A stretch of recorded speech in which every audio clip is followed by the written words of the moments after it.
Well, I'm delighted today to be here in Zurich with Mark and Ciaran from Trident Trust. We're going to talk a little bit about Swiss trusteeship and the latest developments from this area. Welcome, gentlemen. Thank you, David. Thank you for having us, Dave. So, Mark, could you tell us a little bit about Trident's offering here in Switzerland? Yes, we have two offices in the major centres in Switzerland, in Geneva and in Zurich. Two teams that work very closely together, and we travel between the two. I'm based in Geneva.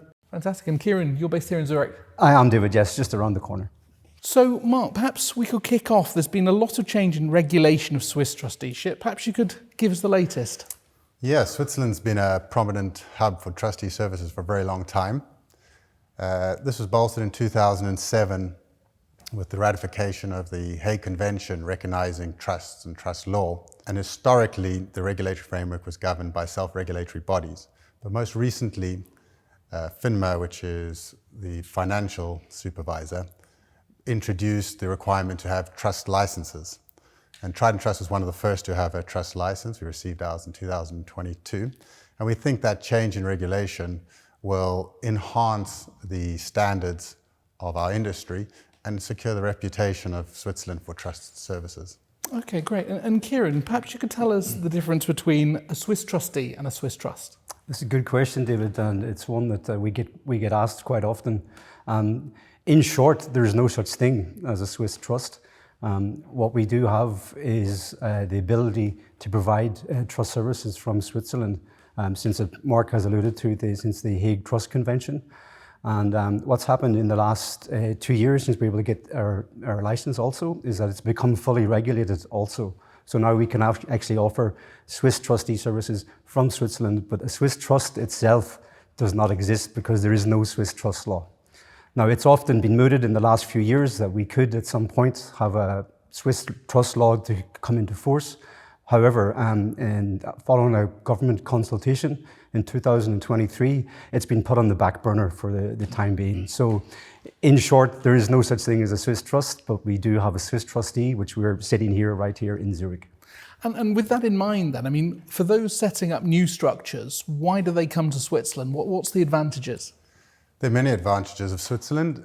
One of the main benefits is geographic location.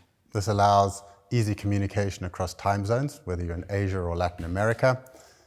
Clients and advisors take a lot of comfort in the political and economic stability of Switzerland, and as we mentioned, a strong regulatory framework. But I think the biggest advantage is the unique position of Switzerland to be able to offer financial services and the related services. So a client can have access to the banker, the asset manager, the tax, the legal advisor, and their trustees in one location, and that's becoming something that clients are demanding more and more. So, Ciaran, what influences the jurisdictional choice for the proper law of the trust? As you know, there's many jurisdictions which the client can choose, whether it be Jersey, Singapore, BVI, Cayman, being all the usual suspects when it comes to the trust jurisdictions. But it may depend on the client's needs and also the investment strategies and specific legal provisions.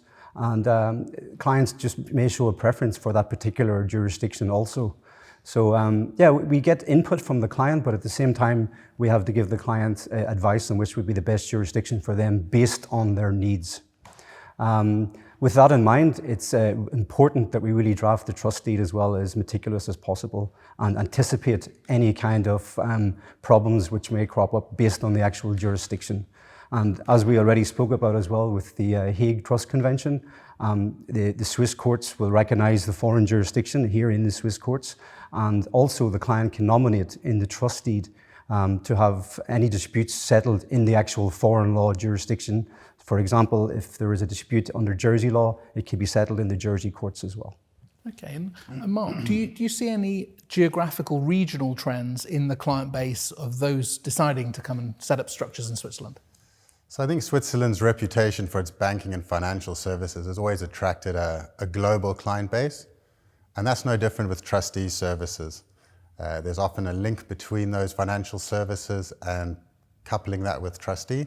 So our clients are global, but we do see prominence in Latin America, Middle East, and Asia. And having a banker down the road from the trustee does make a real difference, doesn't it, to the client base? The convenience of having multiple service providers all in Switzerland able to talk to each other and deal. Absolutely. It's a one-stop shop and clients can get all their services together. And Ciaran, do you see any common types of assets? What is held in trusts within Switzerland? David, primarily bankable assets would form most of it, but we get all manner of assets from commercial real estate, residential real estate, marine vessels, classic cars, fine art, all manner of chattels. On a global basis? Totally. Anything that has any intrinsic value can be placed under a trust.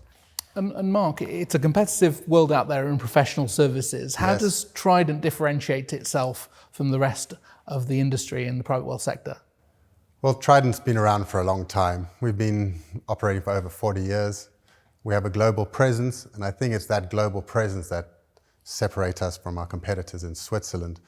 We're able to tap into the knowledge of our colleagues in international offices, and we can quickly adapt to the needs of our clients or changes in law as and when need be. You've got great geographic coverage, haven't you? The number of jurisdictions that Trident operates out of gives you great reach and service options for the clients. That's true, David. We are from east to west throughout the world. We're prominent in the US and Latin America, Asia, the Middle East. And I suppose that means for your professional contacts here, it means that through you, they can access the globe in terms of if clients need structures and anything in any jurisdiction, you're able to service it rather than having a more niche offering. We can service that all under the Trident umbrella as well, and we've got a huge network of advisors throughout the world, tax advisors, legal advisors, and we deal with all manner of asset managers, and our clients can also get access to that. Joined up service. Completely, yes. Gentlemen, great to talk to you today. We look forward to sharing this interview. Thank you very much, David.